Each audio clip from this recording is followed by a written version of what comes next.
Ito na guys, dumating na yung apo kong si ano, pangalan to mi?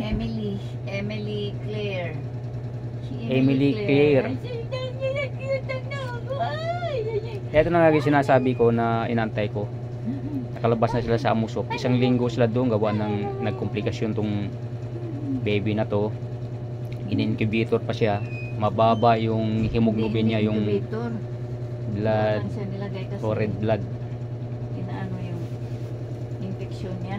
Di sabi naka-incubator sabi mo. Hindi naman naka-incubator. Oh. Nilagay lang doon sa kuan. Sabi mo kasi naka-incubator, kaya sinasabi ko doon sa mga ano natin. Hindi, nilagay lang siya doon sa ano kasi painitan.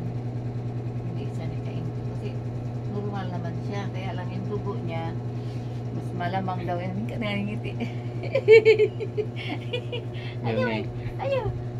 Ngiti, ikaw, ha? Ay, hindi pala naka-incubator guys. Akala ko siya naka-incubator kasi yun ang sabi ni Missy sa text, sa chat. Ay, hindi ka dyan. Yun nga. Ikatawa ka. Ay,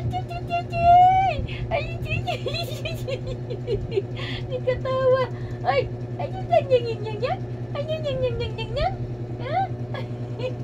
Nag-1 linggo din sila doon. Mahigit 1 linggo, 1 araw. Yan, sawa na Diyos, naka-uwi na, nakalabas na. Napakahirap doon sa ospital.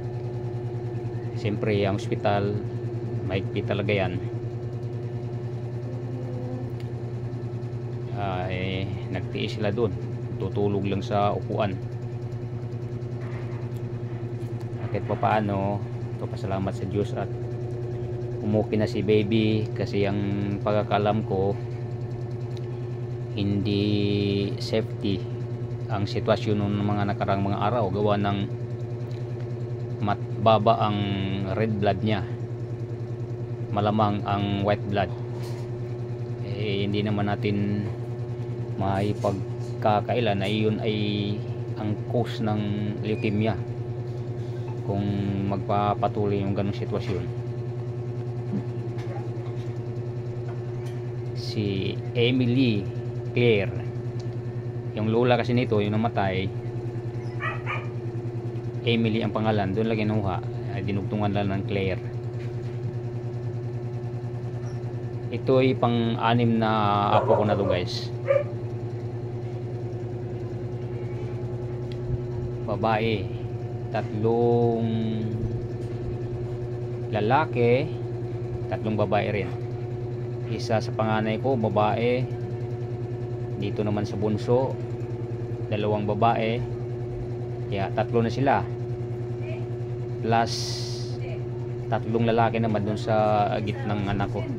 Ha? Gusto na sa papahinga kung sa kanila. O sige. Patulungan sa talsa.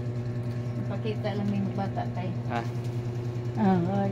Suso mo lapos iskayog na. Ano ba yan? Daghag na. Sus, ginoo. Hello.